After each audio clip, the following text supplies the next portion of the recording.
Support for this podcast comes from Frito-Lay in the 2023 Snack Bracket Championship. The Frito-Lay Snack-It Challenge is underway, and fans are voting on their favorite snacks to crown champion. We're talking about prime-time matchups between the best 64 snacks in the land. Will Ruffles Ridges reign supreme? Can Doritos defend their dynasty?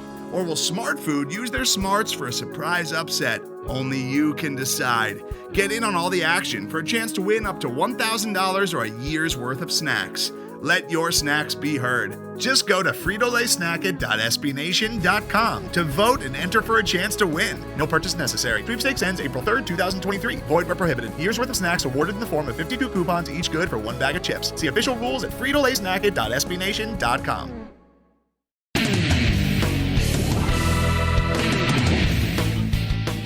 What is up? Welcome to the Black and Gold Banneret Podcast. Jeff Sharon, Brian Murphy, Eric Lopez with you here as we are. Oh my gosh, it's football! It's time for football. We have college football tomorrow on the 22nd. We're recording this on Wednesday, and we have week 0 coming up, boys. It's here. It's actually here.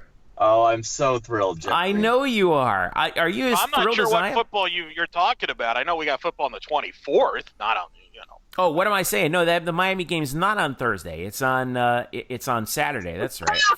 For some reason, that's I thought correct. It was... I wouldn't. Anyway, hey guys, we follow sports for a living. I know. Listen. Here's the thing. I'm so excited to start college football season that I thought the first big game of the year was 2 days early. I'm like, let's go. Let's get it out of here. So we are blackandgoldbanneret.com, SB Nation's home for UCF sports. You can follow us at blackandgoldbanneret.com, UCF_Banneret on Twitter, Facebook.com/blackandgoldbanneret. We've got a lot for you today. We've got a smorgasbord of interviews for you on an extended show here as we conclude our spring previews. We've got UCF men's soccer coach Scott Calabrese previewing his team. We've got UCF volleyball coach Todd Dagenais previewing his team. And we've got former UCF baseball player and current Seattle Mariner Dylan Moore joining us on the show. That's why Murph sounds like he's recording from a cardboard box, because he's inside his car in Tampa. I thought he was still at the press box at Tropicana Field after that thrilling Rays win over the Mariners walk-off and a pivotal playoff win. You know what, Eric? I'm so happy that I left that stadium today and neither of these three things happened. I didn't have a flat tire, I didn't get pulled over for speeding, and I didn't run into the Rapture, which is either one of those has happened to me every time I go to the So it's been good. Excellent. It's been good today. Excellent. So we've got all that for you. But we're going to start with, of course, football. Little grab bag of football stories for us to pick apart here in the first part of the show. Probably the big news from the week was UCF getting number 17 also in the preseason AP top 25. Remember, they were 17th in the coaches. We talked about it last week. Luke Saris had reached out to Brett McMurphy, who's an AP voter who left UCF off his ballot, and I think I read that there were 6 people that got scoped out for who their ballot was for their AP ballots and released them early. 3 of them left UCF off, and it turns out that they were 3 of relatively few people who left UCF off the ballot. I know what you're going to say. Preseason poll. I think it was 8. Was it 8? Somewhere around 8, yeah, out of 60-some voters. But UCF ended up in 17th, same place that they were in the coaches' poll. Some interesting notables. Of course, the top 5, as you would expect: Clemson, Alabama, Georgia, Oklahoma, Ohio State. LSU is 6th. That's the team that UCF lost to most recently. Florida is 8th. Miami and Florida State are unranked. Florida State did not even receive a vote. Stanford, UCF's opponent in week 3, is right on the line, 25th. Let's see, what else do we have there? The only other teams from the American that received any votes were Cincinnati and Memphis. Boise State got some votes from the non-automatic qualifier conferences. They were 8 spots out of the top 25. Cincinnati was 9. So, pretty much what we expected, right? No real big storylines there. But I would like for us to dispel the myth that this has anything to do with the playoff rankings once again. So, Murph, can you please do that for me? This has nothing to do with the playoff rankings. Thank you. Eric, you agree? Yeah. Okay, moving on.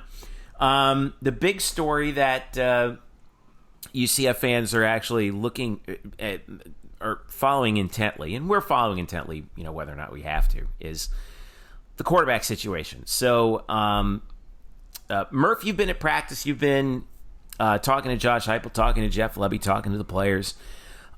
Still no starting quarterback has been named, and you wrote an excellent piece where the headline says, and for those of you who just read headlines, you need to read more than that. Who is UCF starting quarterback? It really doesn't matter. Which it broke down, and in that you kind of broke down like the entire quarterback situation in terms of what it really means with Florida A&M coming up, and UCF's a 45.5 point favorite. Is there any, based on what you've been able to glean from the players and the coaches, is there a little bit of urgency? Because I know one of your other pieces this week, the players are kind of like, hey man, we're looking forward to, we want to know who's QB1 right now. But I'm gathering you didn't detect any urgency at all. No, I mean, the players might want to know. And again, they told that to me at the beginning of media day at the last day of July, right before they started fall camp. So, they probably know by now. Let's be honest. This team probably knows who their starting quarterback is for week 1. And I firmly believe that. They just don't want to tell we laymen who are outside the headquarters. And that's fine. That's totally their prerogative. I would have bet that something would have come down Tuesday because you saw all these other programs like Oklahoma, Ohio State, USC, Auburn, West Virginia. They all named their starting quarterback, but not Josh Heupel. He's keeping it close to the vest, even though they've started game prep for FAMU. But ultimately, like I said in my piece today, the starter, the whoever's named the starter is really only the starter for one game. Right. It really is. Because all these guys have flaws. No one is assured of anything. If someone plays really well in that FAMU game, you might have a different starter for the FAU game and then a different starter for the Stanford game. It really doesn't matter who the starter is because the starter is assured of nothing past one snap. And my thought on it, going off of that was, not just one game, but one snap. When you think about it, I mean, how do we know that really, okay, we're naming a starting quarterback. Really, that only goes as far as who's the guy who's going to take the first offensive snap of the season. For all we know, right? Heupel might platoon. We might see Wimbush out there, and then Gabriel trots out, and Wimbush does something different. We've seen him kind of pull those rabbits out of his hat before. I think back to the ECU game last year. Eric, I don't know. What do you think on this? I know you said on Jeff Allen's show that you're in on Wimbush, but I'm guessing you wouldn't be surprised either if you saw if we saw a healthy amount of Dylan Gabriel, particularly in the first game, right? I wouldn't be surprised if we saw every quarterback play this year. Hayden Kingston, you're up. Yeah, I mean, look, here's the thing. I gave this stat on that podcast you mentioned. I'll give it here to back Murph's story here. Since the stadium was built on campus, the first season, 2007, there's only been 4 seasons where the starting quarterback for UCF at the beginning of the year started every game and took every significant snap of that season. That was Kyle Israel in 2007. That was Blake Bortles, 2012, 2013, and Mackenzie Milton, 2017. Every other season, either via injuries or benching, or if what we saw in 2011, a platoon situation, where Jeff Gottfried started every game, but Blake Bortles came in relief in 10 of those games. Odds are we're going to see quarterback change for various whatever reasons this year. I've felt all along this was going to be a year where you're going to see probably 2 quarterbacks in a minimum, I think, start this year, just because of various reasons. You have a situation like Brandon Wimbush, who has questions whether he could throw the football or not, lost his job at Notre Dame, But then you also have a true freshman in Dylan Gabriel that has no experience. And then you have Mac, who's currently injured, and we don't know when he's going to come back, but has experience in playing. So I'm with Murph. Just because they named the starter, I think it's irrelevant. I think the really interesting question, and what we'll find out in the FAMU game, is how does Josh Heupel use these quarterbacks? Maybe gives us an idea of what he's thinking. And maybe that's I think that might be part of why we haven't had an announcement. It's not necessarily, I agree with Murph. I think everybody knows who the starter is by now.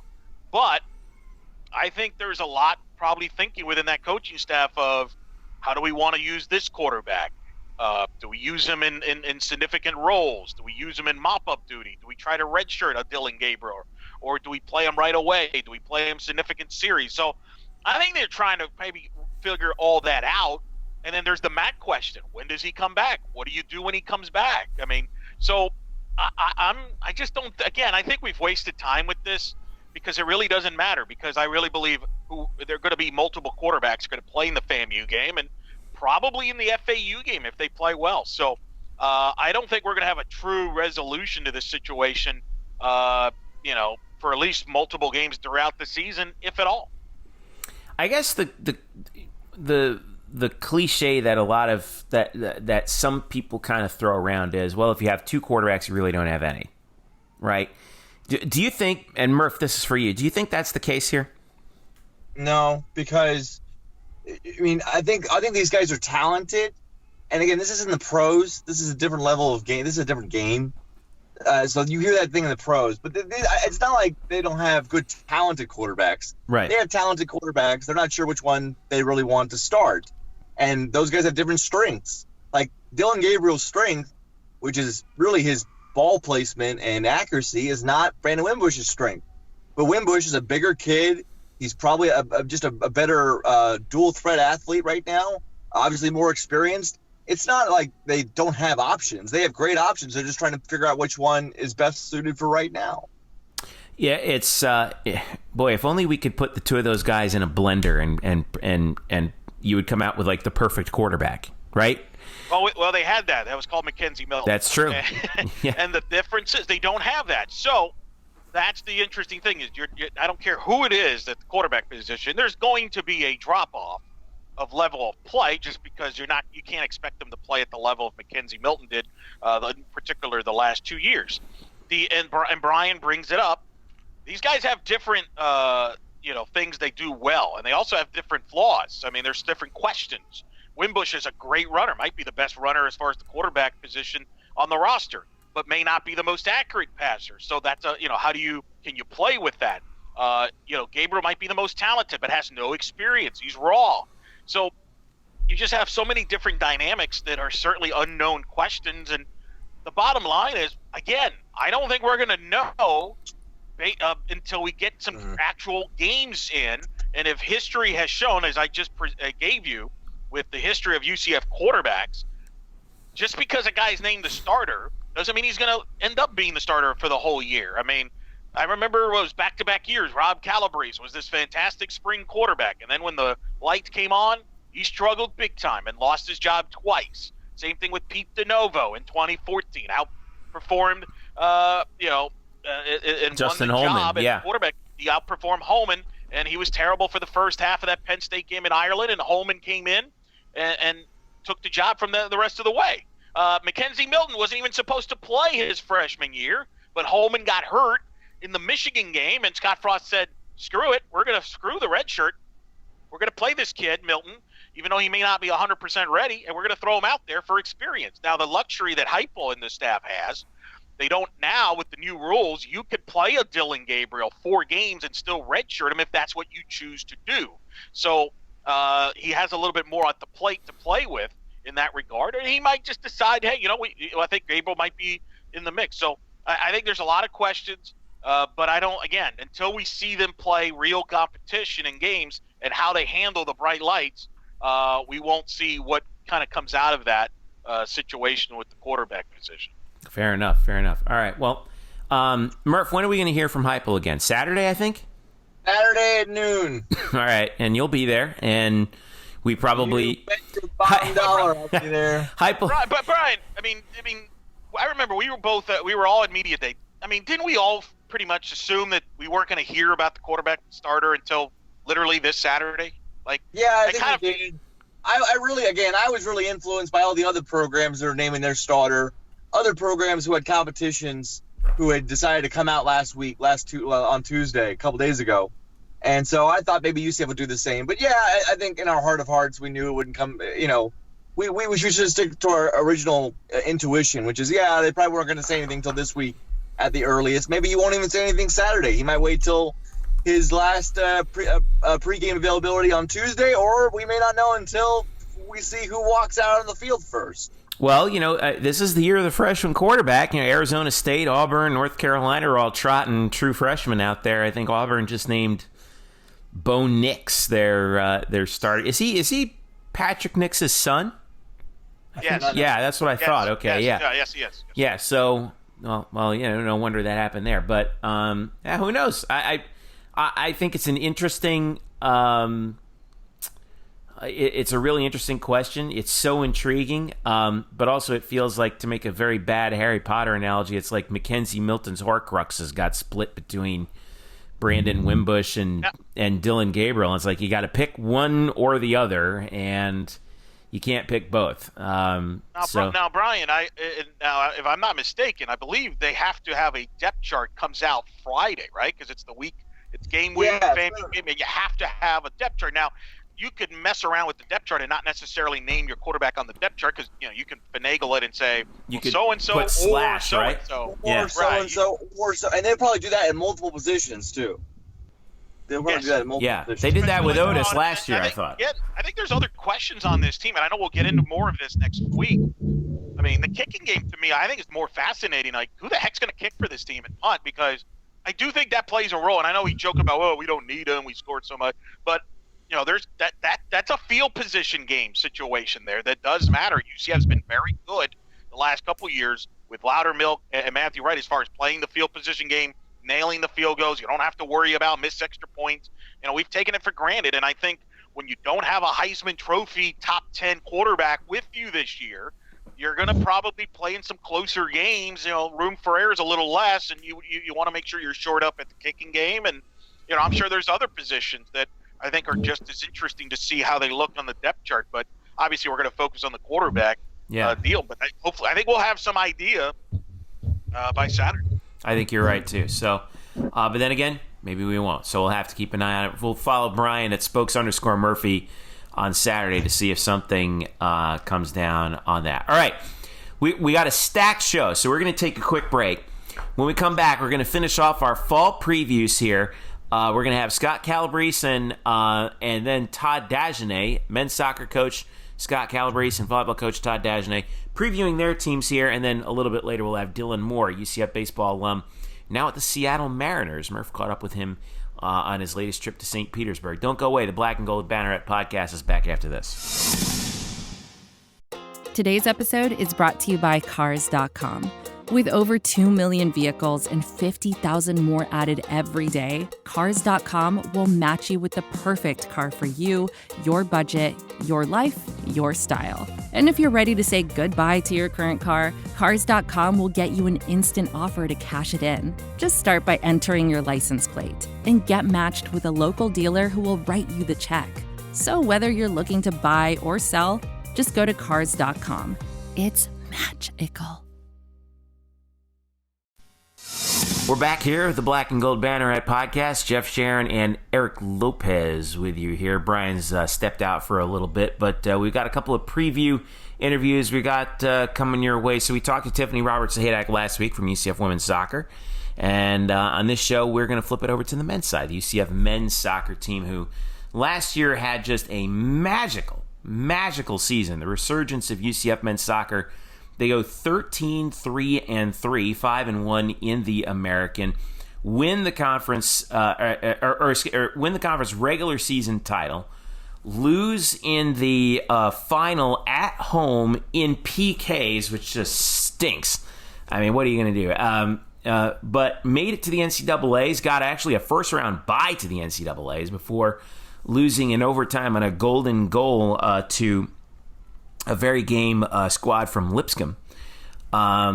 And so Scott Calabrese, even though this team could, was spectacular last year and is expected to be just as good, if not possibly better, this year. Earlier today, they were picked as the preseason favorite in the American, got every vote but one. SMU got the other vote. 4 UCF players are on the preseason conference first team. And Cal Jennings was named preseason player of the year. Yannick Edel, the goalkeeper, was named preseason goalkeeper of the year. You get the feeling, Eric Lopez, that they that last year left the way it ended, left a little bit of a bitter taste in their mouth, didn't it?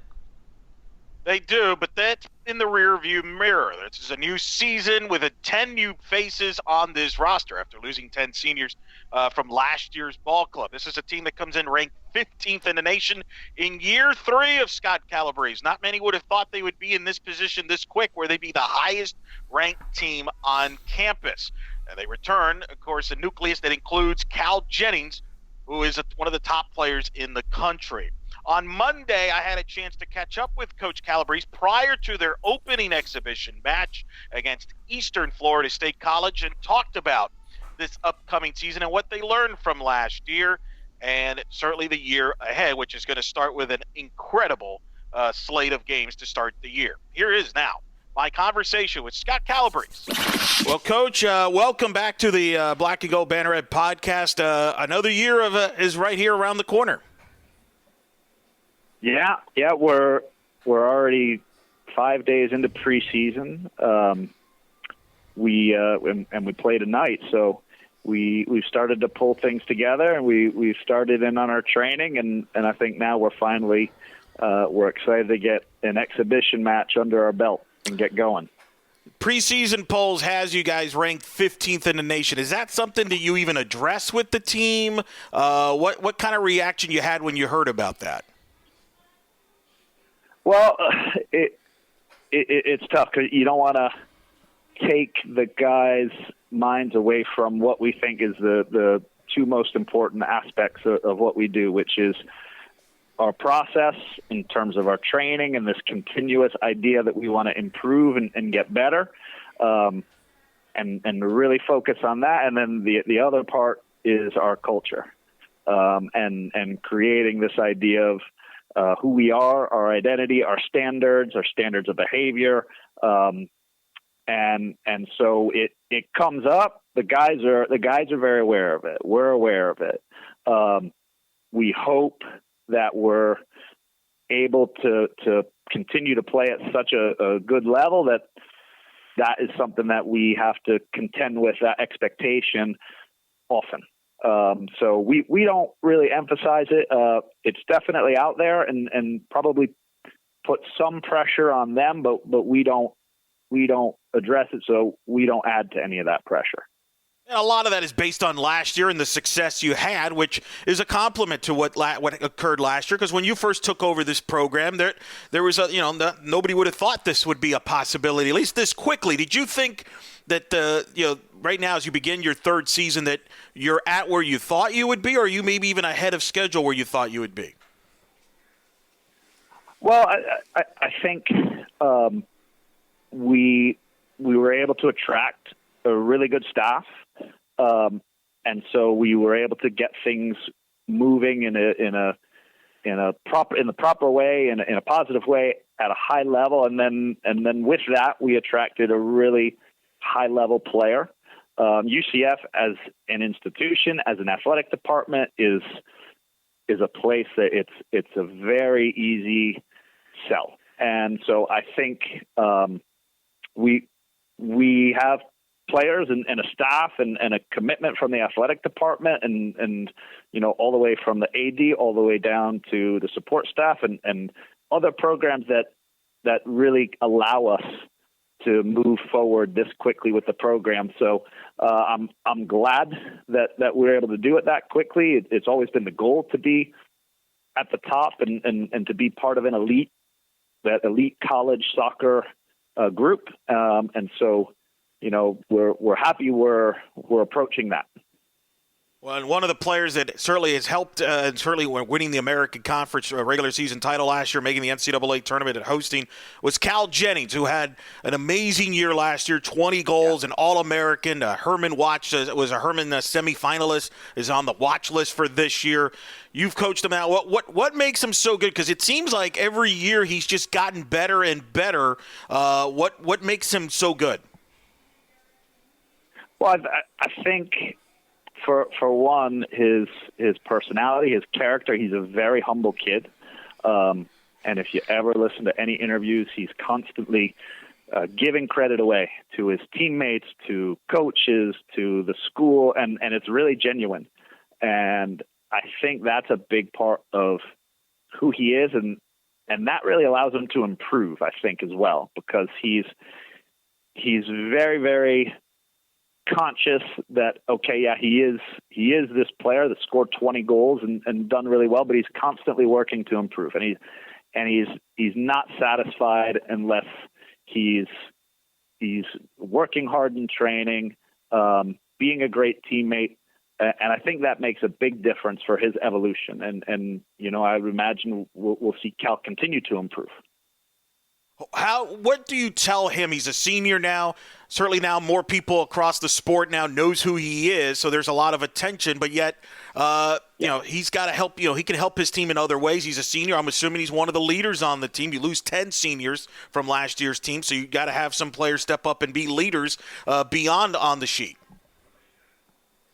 Oh, yeah. Cal's a leader for sure, and first and foremost, just by the way he carries himself, that humble nature. And if you've got a guy who is a Mac Herman Trophy candidate, he's on the watch list, he's the All-Conference Player of the Year, and he's humble, and he's still hungry, and he's a great teammate, he provides this example for everybody. And so I think first and foremost, Cal is an amazing example of what the principles that we're promoting as a culture, for the culture of our program. Cal really he embodies those, and I think that's really key. Is that he's demonstrating those character traits all the time, and I think in that way he's a great leader. He is not the only player that was named on the watch list for this season. One of the other great players, Luis Perez, the junior midfielder, who, of course, had the big goal in the regular season finale last year to win the regular season title against Cincinnati. Maybe under the radar because of the year that Cal has, but he's just as valuable. Talk about him and what you expect from him here in this junior year. Well, Louis is a creative player. He's got great vision. His range of passing is very good. Very comfortable in the midfield under pressure. So we can play Louis. He can have a man on him. He could be under pressure, and for a normal player, that would cause that player to lose the ball. Louis retains possession. And when we get into that final third, he's technically so gifted, and he's creative enough where he finds solutions. He finds ways to create chances and issues for defenders, and I think Louis, again, he helps us to be kind of the team we are, this attacking-minded team that goes and tries to win the game and score goals, and I think he's poised to have another very good year. He's come back now from ACL surgery, and so he's somebody we're probably going to initially be really, really cautious with as we bring him kind of into the season in the right way, so that we're making sure that we're not putting too much on him too early. But we're excited to have Louis back. You lost, as we mentioned, we lost 10 seniors from last year's team. Just talk about what that group meant, and then some of the new faces. You bring in 10 new faces, and what you expect from some of the new faces and what fans could expect. Well, I think the team that left they were fantastic in the locker room, and that was a group that had to also welcome me and our staff and a different way of doing things, and that was a group that we didn't recruit. And so they really bought into this new direction that we were going. And without them buying in, without without their influence in the locker room, their leadership in the locker room, we wouldn't have been able to have the year that we had last year. So we'll miss that. And now the locker room has a little different dynamic with those 10 players gone. And there's this group that's here now that has to pick up some of that leadership role and help define the culture. And they're doing that, and we're excited about that process. And then the young group is a good group. It's a good group, and we're excited about this group. The nice thing for this group, I think, is they don't have this pressure to have to perform and carry this massive load right away, because there are some players, some older players, more established players that can lead the way with regard to that. Well, I'm excited about a lot of those kids. Gino Vivi is a very good Costa Rican player. Played with Saprissa, and he showed well in preseason. We've got Vladimir Mendoza, who is joining us as a transfer from the University of New Mexico. He's just joining us now, so we're going to look to see how he looks in training and start to get him integrated into what we're doing. And Jonas Schmalbach is probably, this is a player who I think can really help us score goals. And we relied a lot on Cal last year, and we want to make sure that we are getting goals from different sources. And I think getting Jonas to help us to score more goals and be a little bit more dangerous in the final third, I think that's something that we're looking to see. But we're really early in preseason, so there's a lot for us still to figure out and understand, and we're looking forward to tonight's exhibition match to learn more about this group. We've talked about this in the past. In soccer, obviously, it's not a lengthy period of time because it's a one-semester sport. It's not a two-semester sport like other sports, so you don't have as much time as other sports do in getting a team together. So knowing that, when you have these many new faces, do you try to simplify things in the process? Is it one of those things where you just know that it's going to take a little while? And how do you kind of go into there with the new people balanced in with the players on the team and gel as quickly as possible here in the preseason and going into the season? Yeah, it's a huge challenge because I think you've got two somewhat distinct aspects, right? You have, how are we going to gel on the field, and is everyone going to figure out, are we going to be able to define roles for people and to be cohesive in our play? And then you have new people getting to know each other and kind of developing that connectedness within your team. Very fortunate for us, a lot of the players were here during Summer B, so that gave them this period of time where they can organically get to know each other, develop relationships, develop that camaraderie and that chemistry early, even without the coaches, and to put some work in on their own. And I think that period's been really, really good for that group to get integrated, to feel more connected. And now there's a real challenge for us. Okay, how can we learn about this new group of players and then integrate them quickly? So that on the field is that process that we're going through now. And that the reality is that we probably won't really be at our best until we've already played 3-4 games of our regular season. And you pretty much have to live with that every year with that short window that we have in preseason. But we feel we've got a good group. And I know always the concern when you're blending in players is defensively. And how do you feel about your back line going into the season? And, of course, at goal, you return Yannick, who's got a lot of experience. And then what do you have behind him? What's your thoughts on the back line? Because that's always pivotal, as I know you've talked about in the past, to be shored up there, especially early in the season as you get to know each other. Well, I think we're excited that we return 2 freshmen from last year, right? So now we've got Giannis Learman, we've got Andreas Hernandez as the 2 center backs. And we were very fortunate. We got a red shirt for Johnny Dean, who's our senior captain, as a right back, and Yannick behind him. So here we're returning a lot of players that we know kind of what their level is, how they're going to be effective, both when we have possession and kind of when they're defending. The left back spot's open. We have a young man, Gideon Adu Pepra, who, he was here last year. It was his freshman year. So now he's got more experience. He's more settled, and he'll be in competition on that left back spot.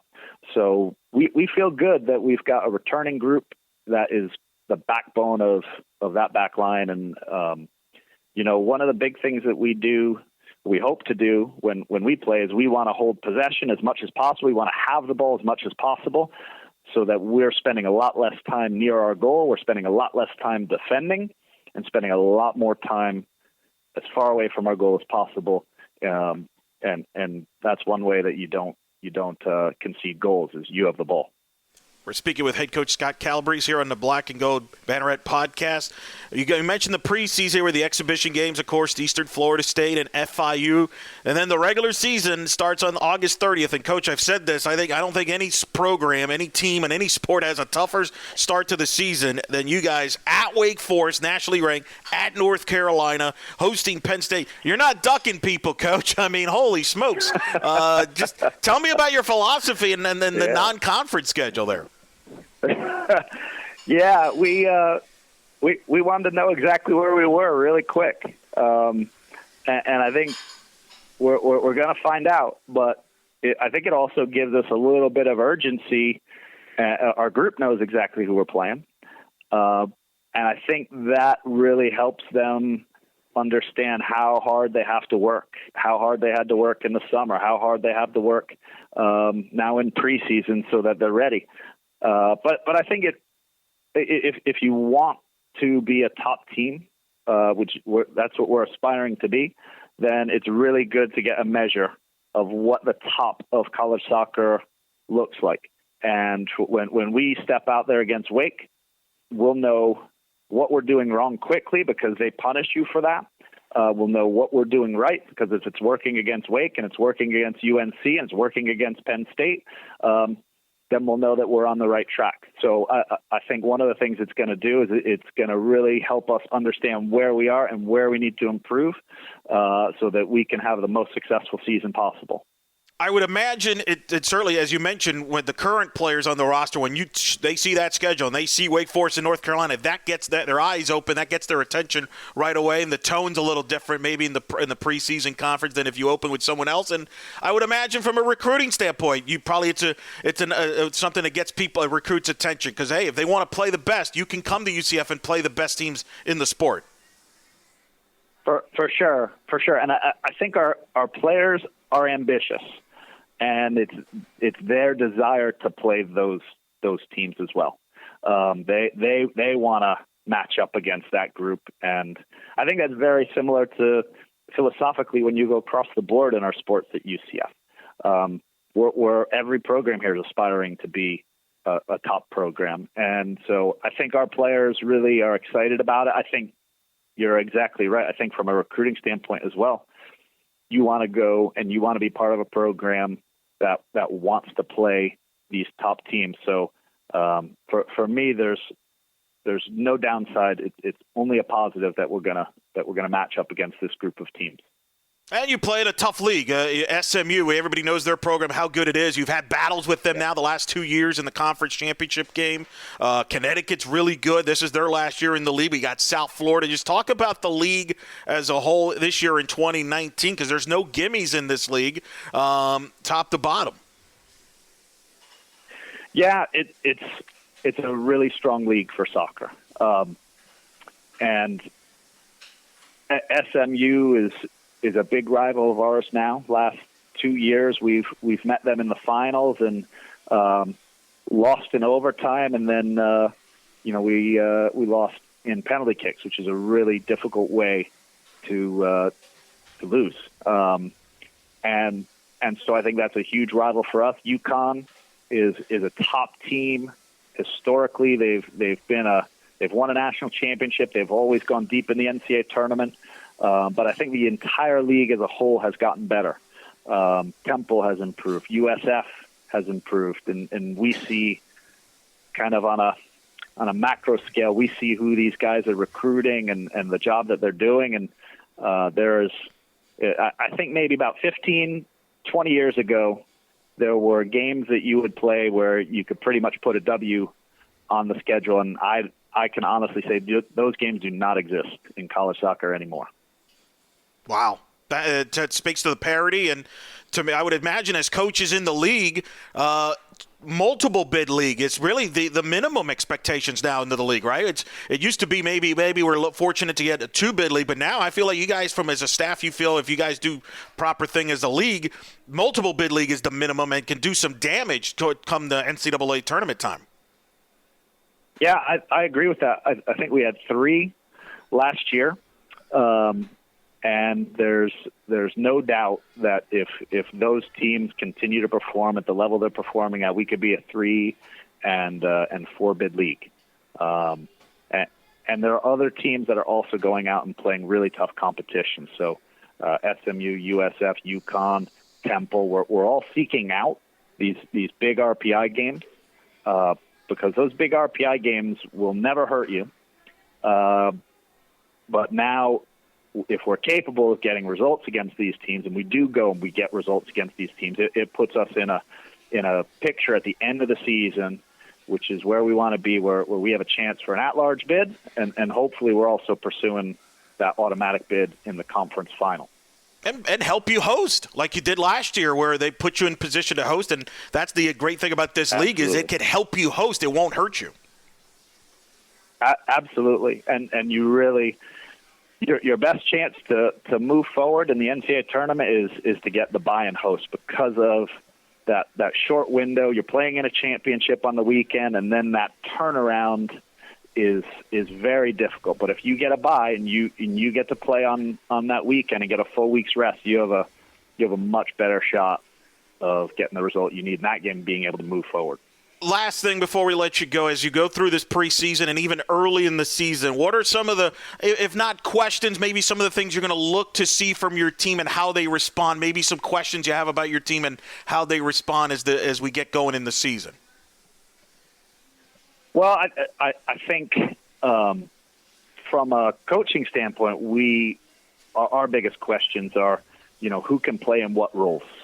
So, we've got to integrate some more guys into our team, so some new players, and see how they fit in. So that's one of the big things that we're looking at right now. And we want to get goals from multiple sources. So Cal scored 20 goals last year. That's great, but I think we have other players who can chip in, maybe have 7-8 goals on the year, and make sure that we aren't just relying on Cal to score goals only, but to make sure that we have other players who can really chip in on that attacking side. And I think that'll be a key thing for us to look for. That's head coach Scott Calabrese, UCF men's soccer, a regular season home opener September 6th against Penn State. Of course, they start the regular season on the road against nationally ranked Wake Forest. For all information on UCF men's soccer, check out UCFKnights.com and follow them on Twitter as well. Coach, always a pleasure to do this annually here. Good luck here as you get throwing in the preseason and early in the season. We'll see you throughout the year. All right. Thanks for having me on. And thanks again to Coach Calabrese for joining us once again. It's become a tradition, which I enjoy very, very much. And thanks to Ken Landis, Kenny, with helping set that up, the media relations over at men's soccer. But, boy, Jeffrey, I know you've been out there and you've talked to Coach Calabrese, man. I mean, just exciting what he has done with this men's soccer program to where the expectations are high. They're the favorites, as you mentioned earlier, to win the league. A really good league, ranked in the top 15, and they're going to open it up against nationally powerhouse Wake Forest and North Carolina on the road. He's not ducking people, and it's just pretty amazing the job he's done here as he begins his third season. This is my favorite stat having to do with men's soccer. You ready? Yep. Since their home opener in 2017, Calabrese's first year, remember they had a bunch of home games that got wiped out because of the hurricane and then because of weather problems at other places? Yep. Since their belated home opener in 2017, which was on October the 4th of that year, UCF men's soccer has won 20 games, lost 4, and tied 4. They're 24-4 since that time. That and in college soccer, that is a hell of a run to win 20 of 28 and only drop four results out of 28 matches. I mean, that's it shows you that it's really an incredible hot streak that they're on. And if they can continue to do that, if Cal Jennings can somehow replicate or even improve upon what he did last year, and they can get a little bit more help as well, maybe develop a second or third threat for scoring goals. Right. Which is what Coach Calabrese expects. Yeah. We talked about in the interview. Yeah. I could foresee that sort of streak continuing. And the one thing that I do want to point out, just their style of play and is just so fun to watch. What we've talked about it last year. They never met a shot they didn't like. And it's well, I'll come out and say it. I think they're the most exciting soccer team in all of Florida. Professional, college, otherwise. Just the way they play. Yeah. If everyone played the style that they played, there would be soccer would be so much bigger in the United States than it is right now. I'm not saying it's not big. I'm just saying that it's a style that's just exciting to watch. Well, it helps when you have players like Cal Jennings, who unbelievable year, entering his senior year. We'll see how he duplicates it. But as Coach Calabrese mentioned, he thinks he'll get more scoring from elsewhere and balance it out. It doesn't have to be all on Cal Jennings, and that's what's going to be exciting. And he's got some different players to play with, and we're going to learn a lot. They're going to play Wake Forest in North Carolina to start the year. Mm-hmm. They got one more exhibition, which is Saturday against FIU. I mentioned earlier the Eastern Florida State game. They crushed them 6-0. I think Cal Jennings had like a hat trick right away. It was like, okay, let's pick up where we left off. And I'll tell you, another coach that doesn't mind having a home field advantage like you just described is Tiffany Roberts-Hadak, as their season gets underway Thursday against Ohio State. Or Wisconsin, then Ohio State. They open up with two Big Ten teams, Wisconsin on Thursday night, Ohio State next week. Wisconsin, Jeffrey, one of the contenders to win the Big Ten title this year, so not an easy game at all to start off. What is it about these soccer coaches, Jeff? They don't open with gimmies. I know. Well, it's amazing what your reputation will do. These power conference schools realize that actually it behooves them to play UCF because UCF is good competition. What a concept, right? Anyway. Well, yeah, it is what it is. You're right. Let's take a quick break. When we get back, another preseason preview for you. I sit down with head coach Todd Dagenais of UCF Volleyball, another team coming off of a conference title. A record-breaking year for UCF Volleyball, and they return most of the team. Basically, they only lose one senior from last year, Jordan Pingle, obviously a tremendous senior that they did lose, but who will be stepping up in her place, and what will this team look like in 2019, the first year of the conference tournament? We talk about that and lots of other things with Coach Dagenais after this. It's the Black and Gold Banneret Podcast. Welcome back to the Black and Gold Banneret Podcast. Jeff Sharon, Eric Lopez with you here. Brian will be back in a little bit, but we're continuing our preseason previews here. We just heard from Scott Calabrese, UCF men's soccer. We heard from Tiffany Roberts-Hadak, UCF women's soccer last week. And in this segment, we're going to hear from Todd Dagenais from UCF Volleyball. Of course, last year, what a season for the Knights. They finished undefeated in conference, a perfect 18-0. They get to the NCAA tournament. They win the conference outright with a record of 27-4. They were 15-1 at home. Hosted the NCAA volleyball tournament for the first time in the NCAA era at UCF, and but came up short in 5 sets to what was a very good Florida Gulf Coast team that they were playing for the third time that season, obviously they lost Aaron Olson for that match, which was a huge bummer. Their captain, one of their captains, their setter, but if there's any way that Eric Lopez that there was a team that could have a chip on their shoulder after winning 27 of 31 games last year, it's UCF Volleyball, and I think that's certainly the case here. So we're going to break this down in just a second, but first, here we go. This is my interview with UCF head volleyball coach Todd Dagenais. The man, the myth, the legend, once again. entering. What year is this now, Todd? I don't. Year number 12, 11? Yeah, no, I think it's 11. 11? I've lost track, man. Anyway, Todd Dagenais, head coach of UCF Volleyball, joining us here on the Black and Gold Banneret Podcast to preview his team season coming off of, what a year last year. And remember when we were sitting here last year at this time, you were like, if the young players, we have only one senior, if the young players work out, I think we'll be all right. I think it's like that every year. You start with a mix of ingredients like a chef. Yeah. And you think if the ingredients can mix themselves right and the chef can find the right temperature and stir it at just the right times, you might actually make a pretty good dinner.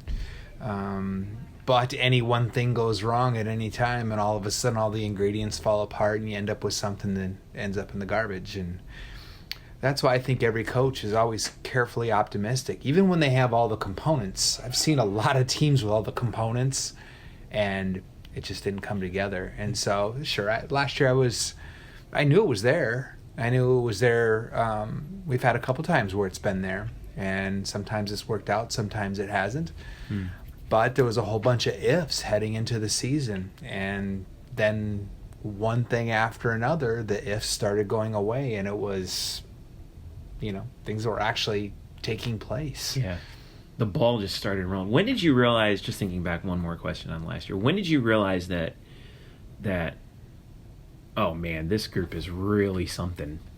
Like, what was the match? I think the honest time, if you ask me the first time I thought that they had the ability to be good, we were in Puerto Rico playing the national team. Yeah. And there were 3 Olympians on the other side of the net.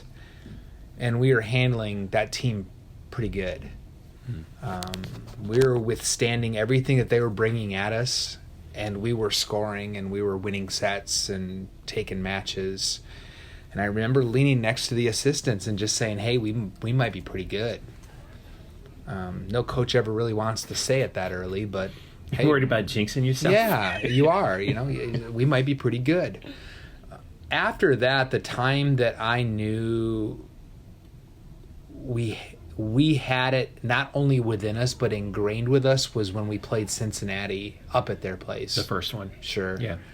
To go in and play, they were seriously underranked all year long. To go in and play a top 17, 18 team on their court, part of the most brutal road trip in the conference when you have to go from East Carolina all the way up to Cincinnati. And then to go in there and beat a team that's led by an Olympian. Jordan Thompson's going to be an Olympian. I've been saying it for years, and people think I'm crazy, and I'm telling you, Jordan Thompson's going to be an Olympian. And now, sure enough, she goes off with Team USA this year and is their leading point scorer, and they qualify for the Olympics. Right. So to go up into Cincinnati and find a way to beat them on their court showed all of the intangibles that we needed to have to be a pretty good team. We had the talent, but did we have the intangibles? Did we have the heart, the drive, the desire, the perseverance, all those things you have to have with luck added to it? And then the ability to perform in that exact moment. And we did. And we did it all year long. Part of the reason, a big part of the reason that you guys had those intangibles was your lone senior last year in Jordan Pingle. She moves on. Stepping in for her is a senior transfer, Mackenzie Cookmaner. So tell me about what you're going to miss from Jordan and then how you're going to fill that hole, not just with Mackenzie, but whoever else might be coming in. Well, we recruited Jordan knowing that she had the ability to be one of the best, if not the best ever, to wear that jersey here. We knew that she would set records, but we also knew that she had a lot of growth and development, and she bought into that growth and development and had just enough fire and spice to keep us on our toes, but she was also a good student, and she wanted to learn, and she wanted to get better, and then she developed into a fantastic leader, a very emotional leader, a very galvanizing leader. And there is no doubt that all of those things are what held us together and helped us win many 25-23 matches, 28-26 games. That Cincinnati match was a good example of that. Actually, both of them, come to think of it. She was really a special addition to this program and the absolute catalyst to the team last year that kept everything together for us to make a sustained run throughout the season. Yeah. So how do you replace that? I don't know. We've never had to replace that. I think, you look inside your ranks and you look at McKenna Melville, who is just as competitive, even if not more. Very much a student of the game. You look at Christina and Tina Fisher. She wants to go out there and this is going to be her last year before she goes off to medical school, and she wants to go out with a bang, and I think she's going to provide a galvanizing leadership in the locker room. And then you look at Erin Olsen now with a few years under her belt here, a bit of a sour taste in her mouth about how the year ended last year. Right. To go out with a non-volleyball related injury, and it's a tough pill to swallow, and that leaves a lot of resentment for a long period of time. And she is back and she's ready to go. So I think it's going to be a combination of new factors. It's just a whole bunch of new ingredients that you go and you try to fill that void that Jordan left. It's allowing some other voices to now be heard that maybe, just kind of took a back seat to Jordan. But now these voices are going to be heard. And they're going to have their opportunity to lead this group into a brand new challenge, an even tougher challenge than before. Yeah. On the offensive side, you mentioned McKenna Melville, and last year, her being just filling up the trophy case last year for the team, and what a find she was, because I still remember the story about when you guys recruited her. She was going to be Jordan's replacement initially at libero, and then all of a sudden she grew and became an outside hitter, and then becomes the second best probably outside hitter in the conference behind Jordan Thompson, who is an Olympian, like you said. So she had some experience with Team USA this year at the college with the collegiate national team, as did Anne-Marie Watson, actually trying out for that team as well. So on the offensive side, what more are you looking for from those players to try and keep things pumping from last year? I think the offensive side absolutely starts with how well we handle the ball. Our ability to handle the ball, be in system as much as possible, having the options that we need. I don't want McKenna, I don't want Anne-Marie, I don't want them taking any more swings and having any more kills than what they had in the past, Christina. I want our middles to become more of a focal point of our offense. I want a strong distribution between the middles and the right sides. Yeah. I don't want the left sides to have to bail us out as much as they have in the past, even though they're capable of doing it. I don't want to be one of these teams that depends on one or two players every single night to go out and win 25 matches. I want teams to have to prepare for 5 or 6 hitters and figure out how they're going to match up against them. Offensively, I think our strength actually lies in our diversity way more so than it does in our outside hitters who are both All-American level. Yeah. And if you include Anne-Marie into that, there's 3 All-American caliber outside hitters that I really don't want to have to depend on. I really want to be able to utilize our full offense. We have the tools to do it. We have the athleticism. I think we have 3 middles right now who are doing outstanding work.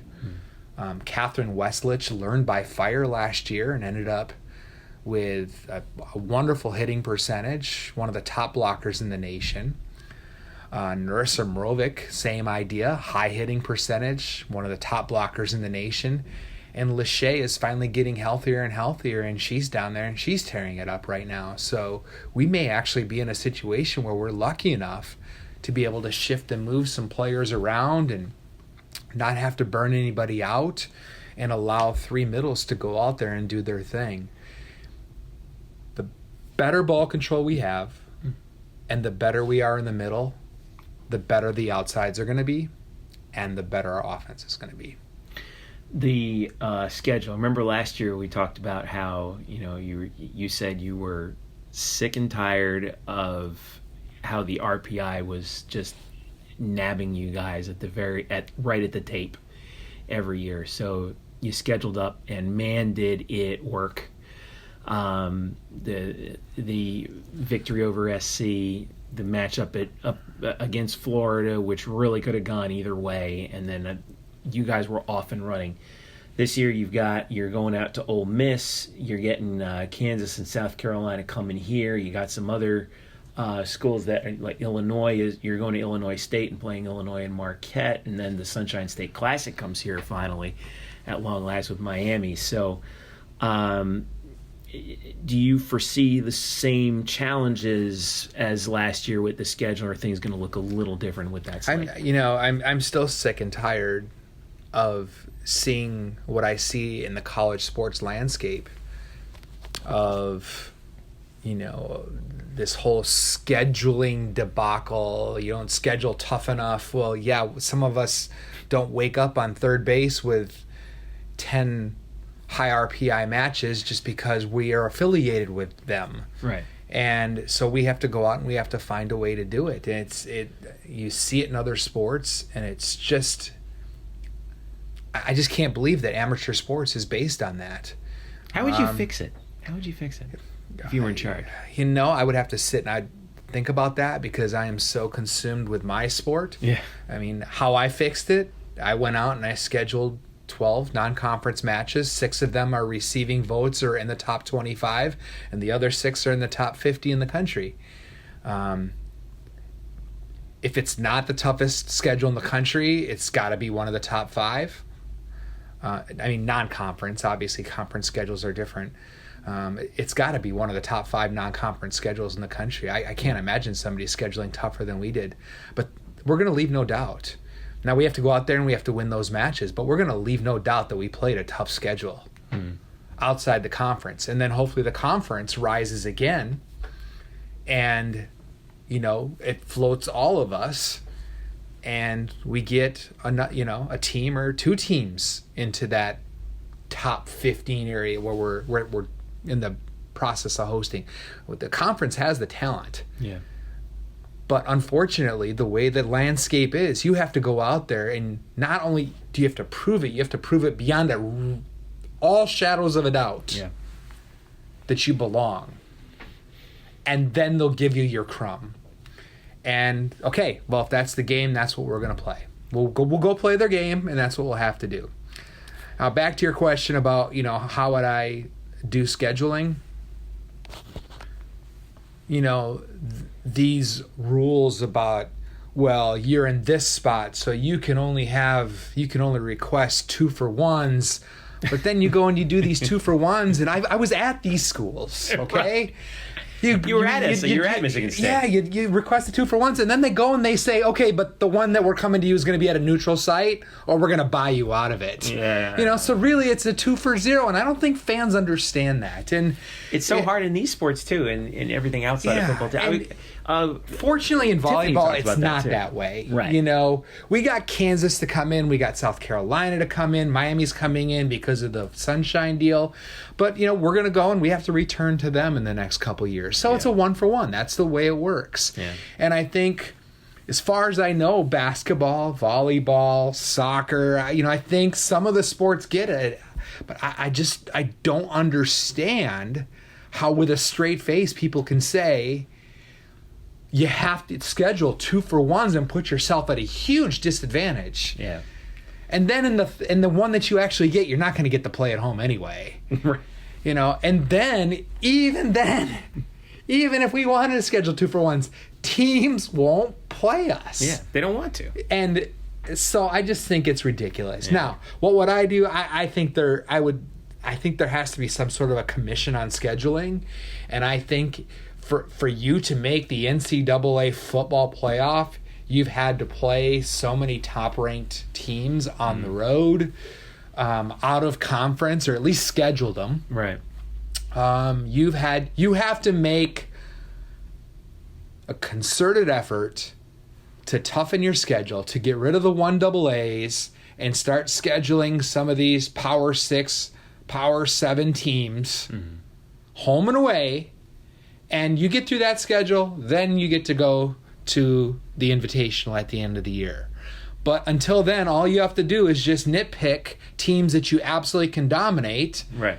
and then claim your ticket to the end of the year playoff. It's crazy. There has to be some sort of a commission on scheduling. But with that being said, I think we've got the best athletic director in the country.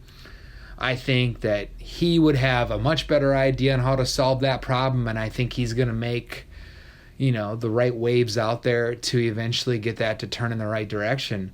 But it's absolutely maddening that some sports can't play in the postseason for reasons that are absolutely beyond their control, and for reasons that they're frozen out from being able to accomplish to be able to be in control. Right. It's maddening. I just don't get it. I got to ask you about the conference slate, because the whole conference schedule is being flipped on itself this year, because now you have it's shortened by 2 games, and there is a tournament now. And we've talked about before about how much I know you don't like postseason conference tournaments in volleyball. You are hosting this year as the champion from last year, which is good.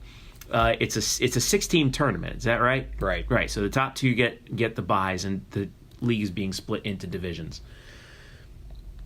I'm not going to ask you what you think. I think I know what you think.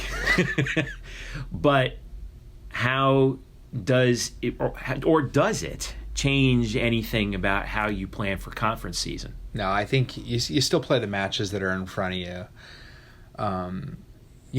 It's tough to go out there and schedule 32 matches a year. It's a lot easier when you're automatically scheduling 20 in your conference. Now you just have to go out and get 12. But then you cut that 20 down to 16, and now you have to schedule 16 non-conference matches. It's practically impossible to schedule 12. And so where we thought this was a good idea as a coaching and administration conglomerate, I just don't get it. Because I know you're not alone in thinking that this is not good. I'm not alone, but I'm in a minority now. And I think... What changed? I think that the makeup of the conference changed. I think we had a large influx of new coaches that maybe hadn't seen the pluses and minuses of certain formats. I think that there's been a large influx of new sports supervisors that hasn't seen the pluses and minuses. I think overall we just lost experience. And,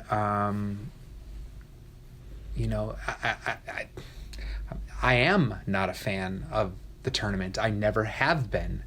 Even if we were to go out and host and be fortunate enough to win it, I'm still not a fan of the tournament. And I think last year proves exactly why. Because we get into the NCAA tournament, we are rolling, everything is going great. We have a non-volleyball injury to our quarterback, our setter, that keeps her out, and we are instantly at a disadvantage heading into the NCAA tournament. Now, that's a peril of the NCAA tournament. Sometimes something happens in the last couple weeks and you go into the NCAA tournament less than what you were during the regular season. But you're in the NCAA tournament. Right. To have an entire conference season determined in one weekend, when something like that can happen, and that ends your season, you don't even get the chance to go to the NCAA tournament. That's where I think the short-sightedness is. And that's why I've never been a fan of the tournament, because you play for 3.5 months all to play for one weekend. Well, what happens in that one weekend if 3 of your players get food poisoning somewhere? Your whole season is over. And yeah, we had it happen and it affected our NCAA tournament, but what if that would have happened in a conference tournament? Right. To any team, not just us, to any team. Wichita State went undefeated. Louisville went undefeated. SMU went undefeated. What happened if one of them had some sort of, heaven forbid, injury that kept their player out for that weekend of the conference championship? And they lose in the first round. Yeah. And the NCAA tournament committee, who already says, all right, we're going to fill it with these 6 teams, these 8 teams. Okay, now let's look at the other conferences. Yeah. Oh, well, shoot, they lost in the first round. They don't deserve to be in. And they don't even bother looking at win-loss record. And they don't look why you lost in the first round. I mean, so that's the part that I think people don't quite understand. To be honest, I'm tired of fighting the battle because it's an uphill battle. And so I'm at the point now, and my colleagues in arms, which is SMU and Cincinnati, keep trying to beat me on the head and get me back in the fray. But I just said, I can't stop a movement. It's a movement I don't agree with. They do. They feel like they have their movement for just reasons, and there's enough of them and there's not enough of us, so I can't stop it. So give me the 16 teams I need to play. Mm-hmm. Give me the tournament I need to win, and let's just go out and see what happens. And that's where we are right now. I feel like the format, though, that they chose for the tournament was a little bit of a nod to you guys because they give the top 2 teams the bye. That was something, and it took us almost 4 months to arrive at that because it wasn't going to be that way. But was it going to be 8 and just? No, it was never going to be 8 because for 8 we would have to add. It would have to be over 3 days. Yeah, and so that brought Thanksgiving into play, mm-hmm. and they were trying to keep Thanksgiving out of play, and the tournament is the weekend. And now they moved it before Thanksgiving. So I think the entire goal was to try to keep the teams that are in the tournament, teams that are basically top 100 RPI or better. Mm-hmm. And history has shown once you get to 7 and 8, you're getting down to 150, 160. Right. Or higher. And so I think that's you can't play it. You don't want to play a match like that because you play that match and even if you win, your RPI goes down. So for that team, say last year it's Tulane, the 3rd team in the conference, who's, sitting right in the low 40s, right on the bubble, all of a sudden they have to play a 160 team. Now they go to the high 40s. They won, but they're out of the NCAA tournament. Right. So I think 6 is probably the best compromise. I wanted 4. I think 4 of the 12 teams, 1/3 of the teams getting the reward of going to the tournament is plenty. Everybody wanted half. Some wanted more. Some wanted all. And I think, again, I think what we have is we just have a group of people who are getting more of a voice, which is fine. Everybody's allowed a voice. But we're getting a group of people with a voice that say, well, if we don't do well in the regular season, we want a second chance so we can motivate our players. And it's the lightning in a bottle theory. How about trying to be good over 3 months? Be good over 3 months and be rewarded for that. Don't try to wait and depend on being good over 1 weekend. Well, sometimes teams get better as the year goes on. Yes, well then go off and knock somebody off and get yourself that opportunity to be on the board on Selection Sunday. I see more harm of it coming than good, and I hope I'm wrong. At the very least, if all goes well, you'll have to play only 2 matches on your home floor, and they'll be against top 100s. But you know what? That boosts the RPI too. So that's the silver lining, I guess, right? Right. So. I think that is the silver lining. And as a bunch of us sat down and talked, those of us that have been in those positions, we say, well, at least we're getting this. We may have to play somebody a 3rd time, but at least there's RPIs that are going up. Yeah. But again, I still think the negative overall outweighs the overall positive. But with that being said, you know what? Give us a schedule. Give us a tournament. We don't care. We'll go. We'll play. we're going to do the best we can to represent our university. We're going to do the best we can to exhibit the skills that we've been taught, and we're going to let the results happen the way they happen. And the results are going to start pretty soon. You guys have one exhibition match in Gainesville against the Gators on Saturday, August 24th, and then the regular season starts a week later. You guys are traveling to Ole Miss for 3. The home opener is the UCF Challenge. It starts Friday, September 6th at 7:30 against South Carolina.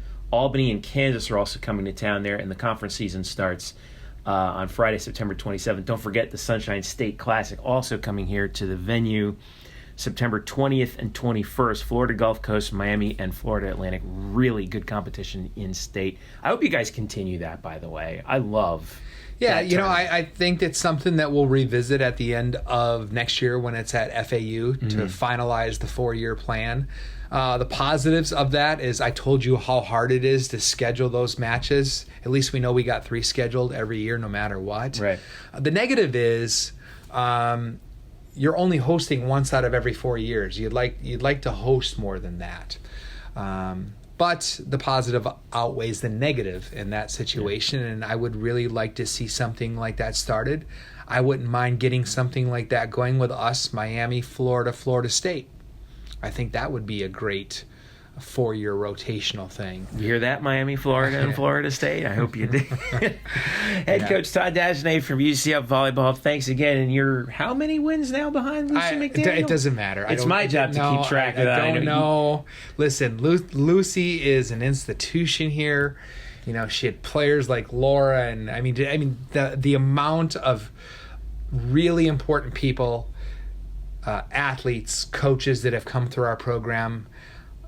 Things like that, numbers like that, I don't even know. I don't even care. It doesn't matter to me. I know. I did the math. It's 22. Yeah, 22. Well within reach. And this is the last time I'm going to talk about it. And I'm not going to remind you about it until I'm screaming it into a microphone at some point. But thanks again, Todd. It's always good to talk to you. And I will see you for the home opener, bro. Sounds great. Thanks again. I appreciate it. Thanks again to Todd for spending some time with me, as we always do every year. It's one of our favorite traditions. And by the way, what he was mentioning, what I wanted to mention too, was a belated congratulations to Todd on his election, Eric Lopez, to the Michigan Upper Peninsula Sports Hall of Fame. Todd is from he's from the UP, and he told me he got the call a few weeks ago that hey, is this Todd Dagenais? He says, yeah. He says.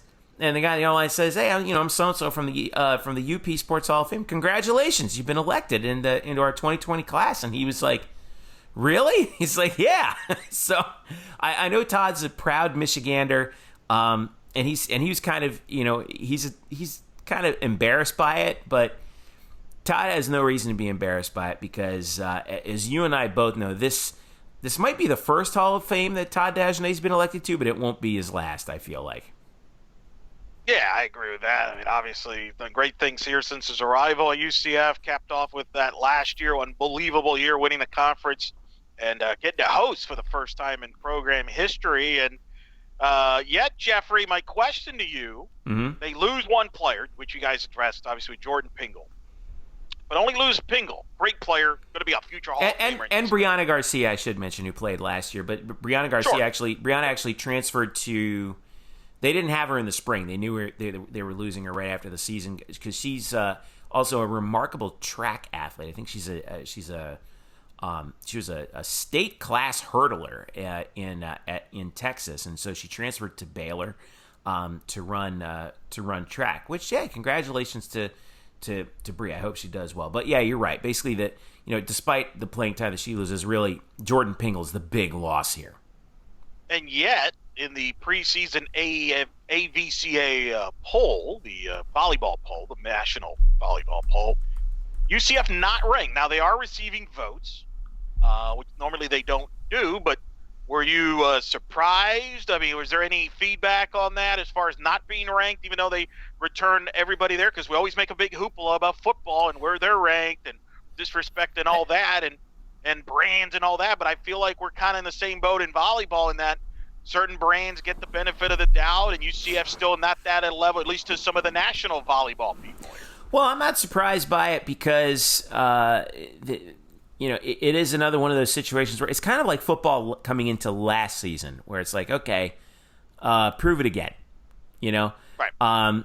You had that one great year, but are you really going to go 27-4 again this year? Let's find out. And actually, I think that this team is certainly talented enough to do that. I was really, I think that the addition of the redshirt senior Mackenzie Cookmaner from NC State to step into that libero defensive specialist job that, to kind of fill the hole left by Jordan Pingle is going to be big. This team does have a number of experienced seniors this year, which I think is going to serve them well. Aaron Olson's a senior. Allie Sable's a senior. Christina Fisher is a senior. And then, of course, you have Cookmaner.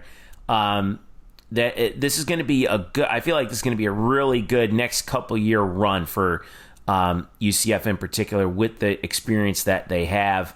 And I thought it was interesting. You probably heard in the interview, Eric, that that Todd wants to work on getting the middles a lot more involved this year. And I think I think that's right on the money. UCF did spend a lot of time feeding their outsides last year, and not because there was anything wrong with the middles. It's just that's how the offense sort of formulated itself in the course of the players developing over the course of the season. But now I think his middles have developed to a point where players like Catherine Westlich and Narissa Moravec, Lachey Harper is going to get a little bit more run here. She's a junior.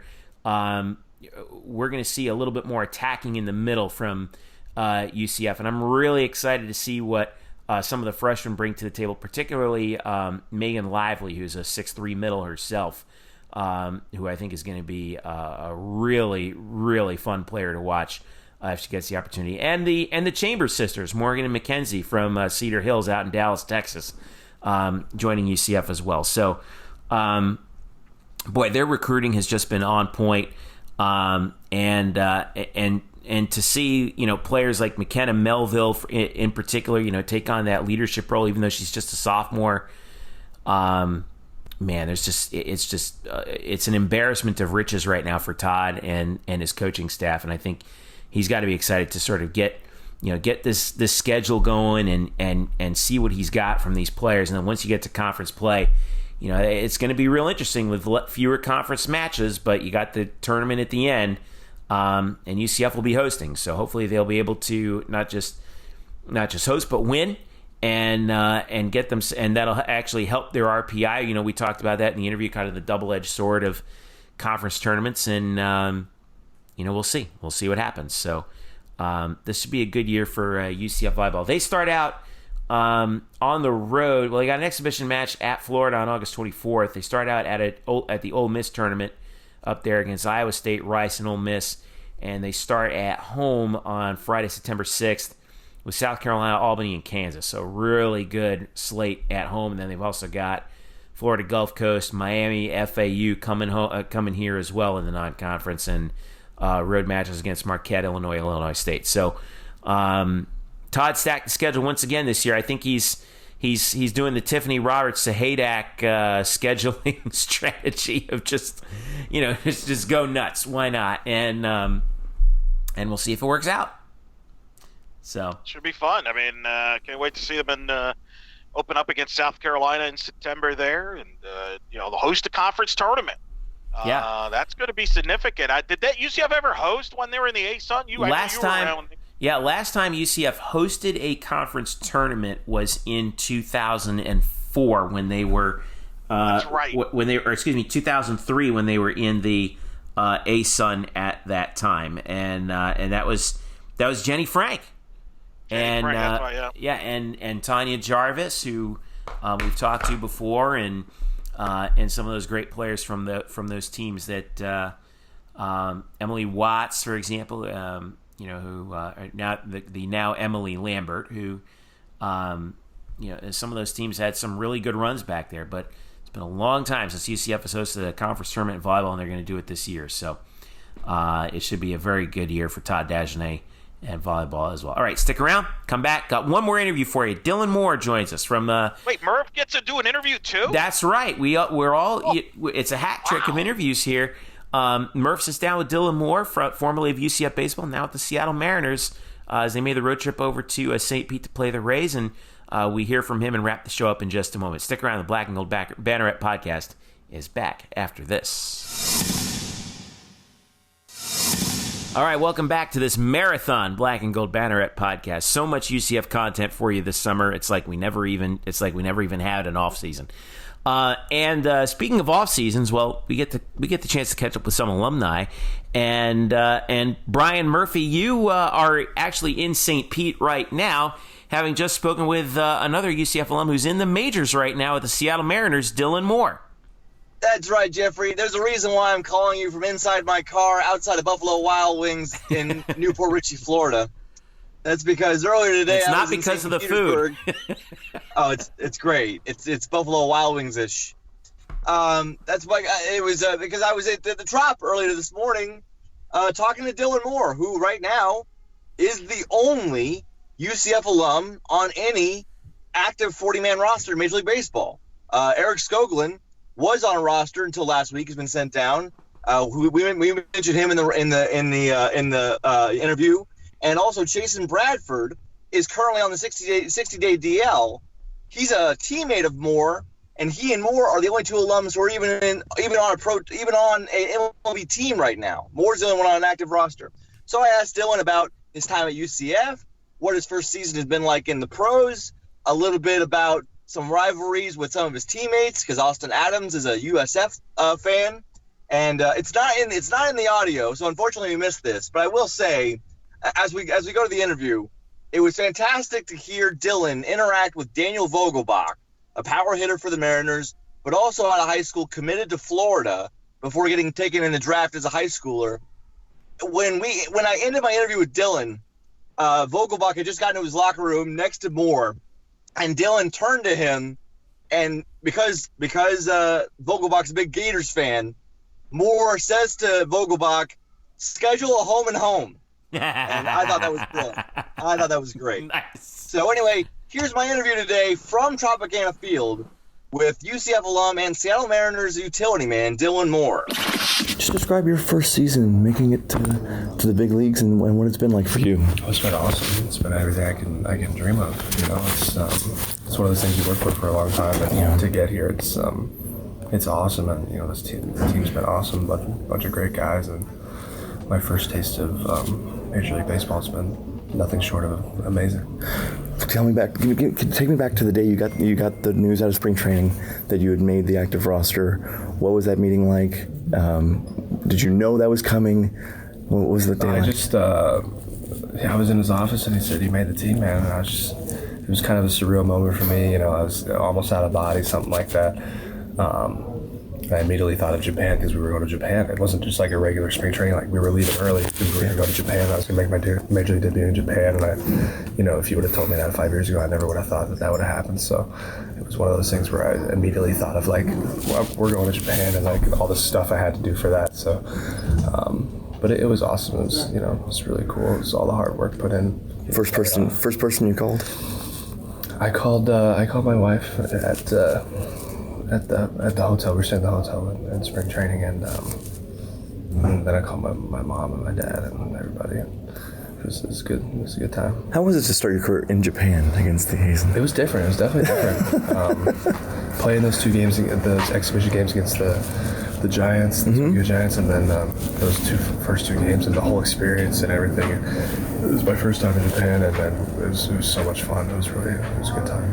When you got up here, did you believe right away? Did you have any starstruck moment, or did you have any no, I belong here, I'm not going to be starstruck? Oh no, definitely. I had some starstruck moments. I mean, to see the guys that I've watched, and wanted to be like my whole life. I think that to see them in person, to see how good they actually are, and stuff like that, and the speed of the game. And so it was cool, like to see that. I'm getting a little more comfortable now as I get more games under my belt, but it's still cool to see like these are the best players in the world in the game, and you're just trying to strive to be like them. Do you remember like the first starstruck moment? Like, is it like when you seeing a certain player and?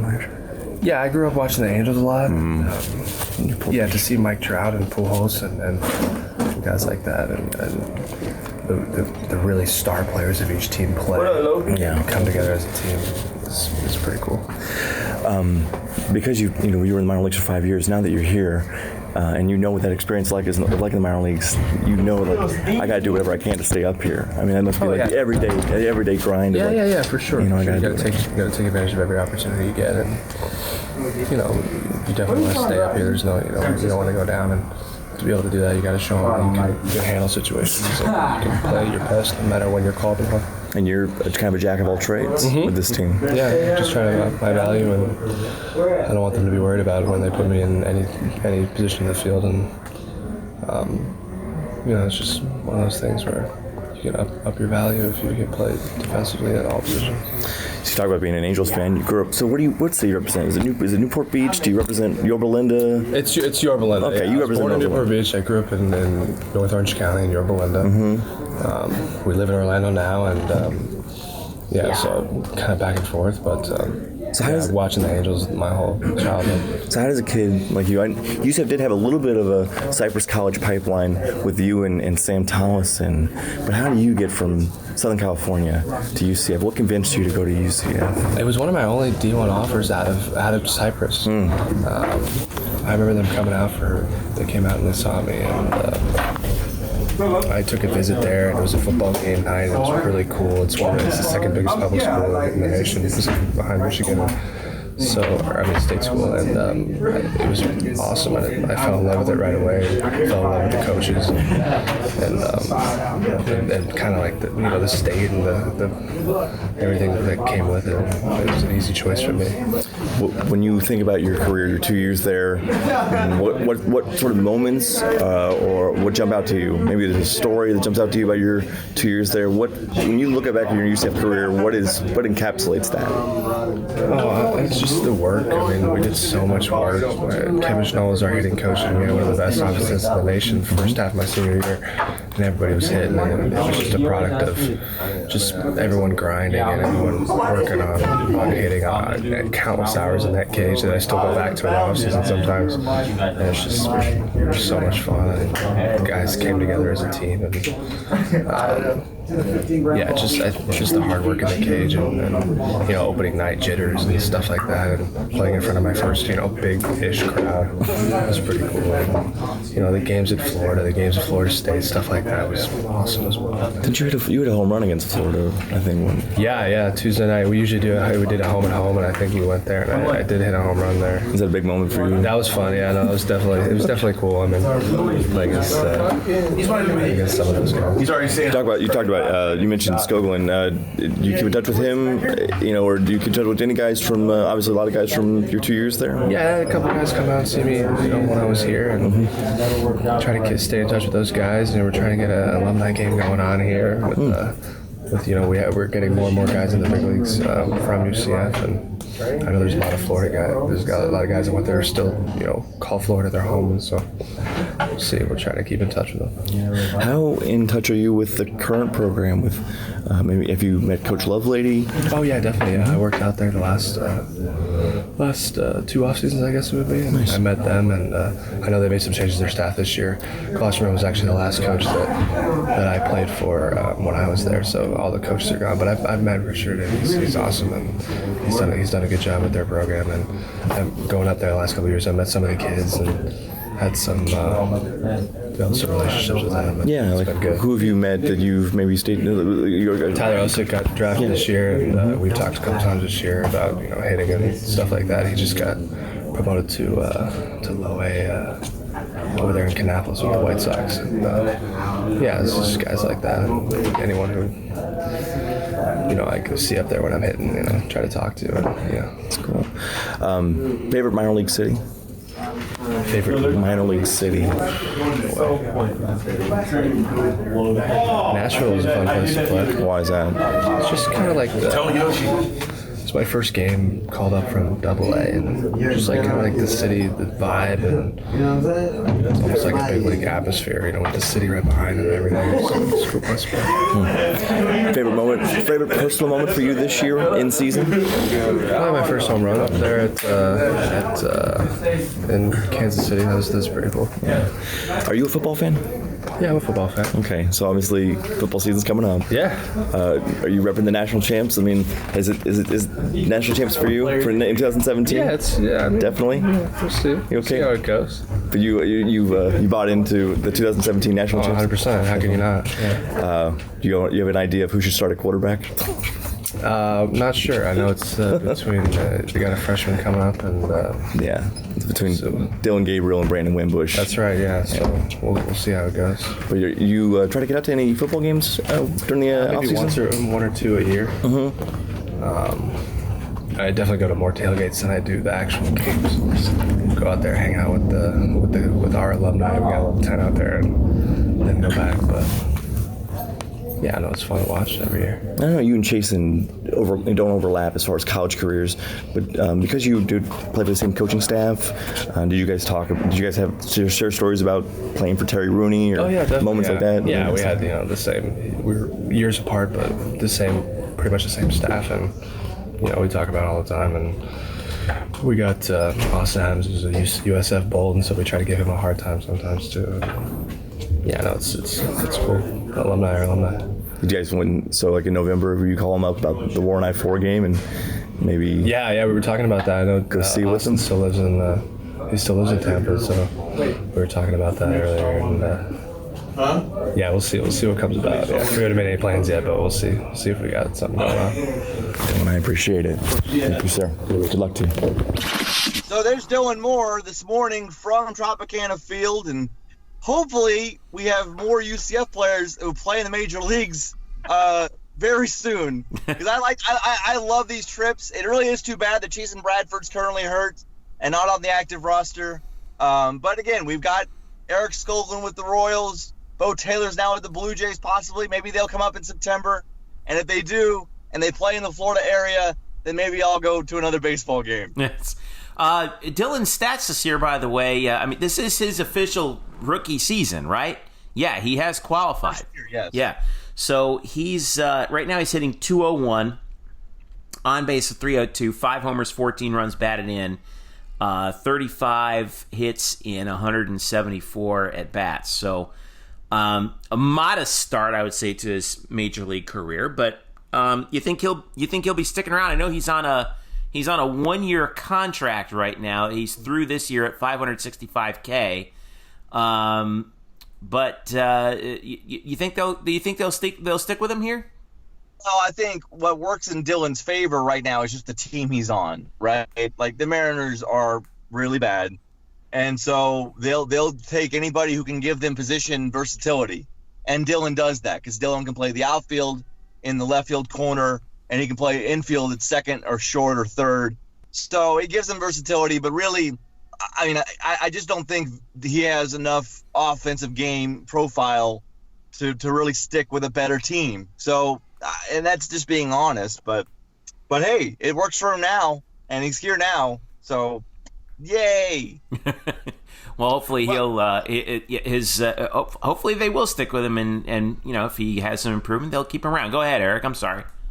Yeah, no, I think it's interesting. I mean, he is a utility player, as you know, Brian. I mean, if he can play multiple positions, even if if he's solid defensively, you can maybe hang around there. I mean, you never know with Dylan there. I think he's probably arguably been the best UCF player as far as I remember him at UCF there towards the end of the Rooney era. He was kind of one of their top players there. So I mean, just making it to the big leagues is a challenge in itself, isn't it, Murph? I mean, we make it sound like it's easy, but it really isn't. I mean, people can look at Dylan Moore's stat line, and he doesn't pop off the page offensively, but he's in the major leagues. I mean, it's a big feat. I know he's not doing that great. He'd probably like to do a lot better statistically, but he's in the major leagues. I know, and that shouldn't be taken away from him either. I mean, it is such an achievement, even to get. I mean, it's like Moonlight Graham, right? I mean, to get just one at bat is a spectacular achievement, and that's something that I think UCF should be proud of, and I know Dylan is certainly proud of. So, all right, real quick, Brian, real quick before we sign off, we're not going to spend time on why there hasn't been more success from UCF baseball in the big leagues. That's a long conversation for another day. But I want to focus on the other guy that's in that ballpark you saw was Chad Mottola, you spoke to last year. Is on the Rays staff. The Rays are having a good year, even though they didn't have a good series against the Mariners, but they did win the game you were at. They're in the mix to make the playoffs. Is Chad Mottola maybe? I mean, we always think of players when we think of faces of UCF and your schools and pro sports, but and we've always kind of put Drew Butera as that guy for the baseball program. But couldn't we make an argument that Chad Mottola, with the success that he seems to be having with the Rays, and you've obviously hung around the baseball media there, it seems like they're happy with him. Could he be really the guy we should focus on more as the success in carrying the UCF flag as far as the big leagues are concerned? Maybe, we and the media could, or those who are the baseball intelligentsia would give him credit, but the fan is not going to recognize a hitting coach. I mean, they're just not drawn to that. They want players. There's a reason why we follow players. So yeah, Chad has done a really nice job as a Rays hitting coach. But for me, because of the longevity of his career, Drew Butera is still, the number one in my book for UCF players. He's going to be the number one in my book too, at least as of right now. Although, if Eric, I think you bring up an interesting point. If, say, Chad Mottola one day works himself into a manager job, which you'd never rule out in that position, that would be an interesting case to make. So. That'd be different. Especially with the Rays, they've had a lot of guys like Rocco Baldelli went on to be the manager of the Twins. Yeah. Dave Martinez. I mean, there's a history. There were a lot of Rays hitting coaches and so moved on. So could that be the next step there? You think for Chad is moving on down the road, maybe gets a managing opportunity if they continue the success down there? Possibly. I didn't talk to Chad today, but that'd be interesting to bring up. And that's a good point. They do have a good history of assistant coaches moving on to get big jobs and actually have success, with their own selves. Obviously, Baldelli's had a great first year in Minnesota. Martinez has turned around the Nats after a really bad start. So they're both looking at the playoffs. And, I think part of that's because of the tutelage you get in that Rays organization, not just with under Joe Madden, but just the way they look at the game. Those guys then take those insights the organization passes down and uses them when they're their own manager. And I think that feeds into how their teams play and win. So, yeah, maybe so. And maybe that's something I could ask Chad next time. And maybe not so directly, is he looking for a managerial job, but is that the goal for him? Is that ultimately something he really wants to do, be a manager in Major League Baseball? In which case, if he becomes a manager and one who stays with the team for a number of years and becomes, at some point successful, then he would probably rise to the top of the list because the manager is different than an assistant coach. That's true. Well, we'll be keeping an eye on that, and who knows, if the Rays bats continue to improve, we might see that. We might see his name get brought up amongst baseball insiders like you, Murph, even more. So. All right, we're going to wrap it up here on the Black and Gold Banneret Podcast. Thanks for sticking with us through this really, really long show, but we had a lot of stuff that we want to get out to you, and we want to get it out to you before the first week of football actually starts. So thanks again to Scott Calabrese, UCF men's soccer head coach. Thanks again to Todd Dagenais. Thanks, of course, to Colin Yeager, and welcome aboard, Colin, for setting that up, and Megan Herboth as well. And thanks to Dylan Moore and the folks from the Seattle Mariners and the Tampa Bay Rays for helping us out, grabbing a hold of Dylan for this show. Again, make sure you follow us at UCF_Banneret on Twitter. Follow us individually at Jeff_Sharon, Eric Lopez Elo, and Spokes_Murphy. Facebook.com/Black and Gold Banneret, and of course, blackandgoldbanneret.com. For Eric and Brian, I'm Jeff. Thanks for listening. We'll catch you next week. Football's right around the corner, baby. We'll catch you as we preview UCF's opener against FAMU next week, right here on the Black and Gold Banneret Podcast.